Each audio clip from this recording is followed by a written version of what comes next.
Mga kaibigan, ito ipapakita namin sa inyo kung paano dumipensa ng dalawang pamalo. Okay? Ito yan. Pagpalo niya, yan. Blinak ko siya rito. May tama na siya rito. Ayan o. May tama na siya rito. Ayan. Yan.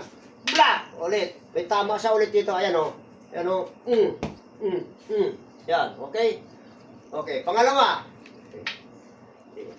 Yan. Dito, may tama na siya rito. Ayan o. Pwede dito. Ayan o. Kabila. Yan. Blinak ko dito. May tama siya ulit dito. Ayan o. Dito sa baba pa lang. May tama na siya. Ayan o. Book. Ayan o. Okay. Sa wala ng pamalo, ganito yan, mga loads. Yan. Pagpalo dito, sangga, ayan o. Doon ang tama. Okay? Bila. Yan. Dito. Doon na tumatama yung kamao. Yun yung ibig sabihin yung parang sinawali niya. Ulitin namin kabigan.